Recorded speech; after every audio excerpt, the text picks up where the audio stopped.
Hello everyone, welcome to GameTechUK, and this video, which is an unboxing of the VelocityOne FRX, the brand new rim, interchangeable rim that's available for the VelocityOne K drive. I am an affiliate of Turtle Beach and they sent me this free of charge to the channel to showcase here and use going forward. There is an affiliate link in the first line of the description. If you were to click on that link and purchase something from Turtle Beach, they would send me a small kickback to the channel, but if you use code GameTechUK, they will give you 10% off as well. Now, we'll be doing a run-in video, of course, with the rim connected up to the K drive, but for now, given that it is a rim and the most important bit is what it looks like and what it feels like, I thought I'd start with an unboxing. So let's do that, starting with a look around the box. The front of the box shows us an image of the FRX, also tells us it's an authentic layout, and it's got mechanical switches, and it's designed for Xbox and PC. The rear of the box gives us some more specifications, such as the magnetic paddle shifters, has a dual clutch paddle, quick release of course, it's made of an aluminium chassis, soft touch grips, and 10 mechanical switches, which you can customize their RGB backlighting. There's also a striking image of the FRX connected to the K drive, and it looks really nice. So let's get it out of the box and see what's inside. Our first glimpse of the FRX, quite striking design, very angular. The grips on either side are not leather, they're sort of like a rubbery, but it's a very smooth rubber, feels quite grippy. I do wonder about the longevity of that covering. There's some interesting dials on the rim, starting at the bottom. You've got the plastic one there, just in between the back and the select. Over on the left, you've got the brake balance, which is coloured gold, and over on the right, you've got the differential control.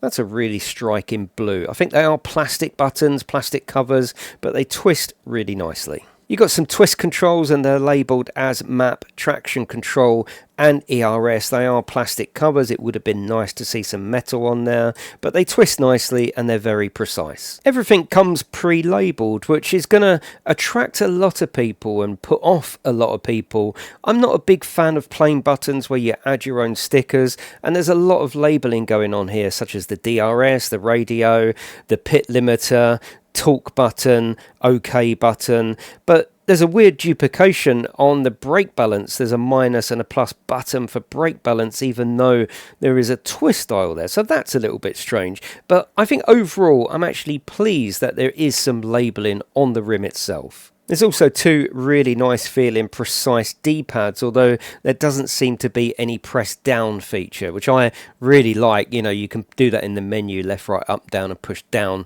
to select. So that isn't here. You'd have to use, say, the OK button to select.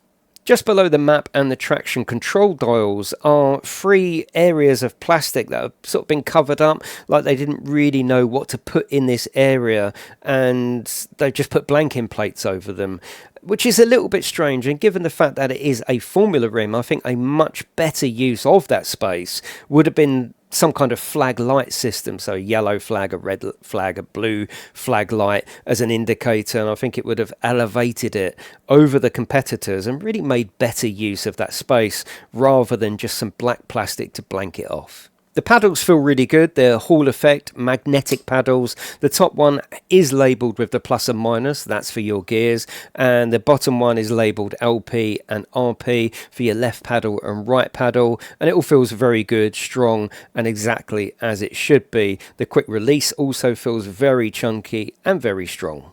Overall, the build quality is really nice. I like the angular design. That little bit of branding on the top is very nice as well.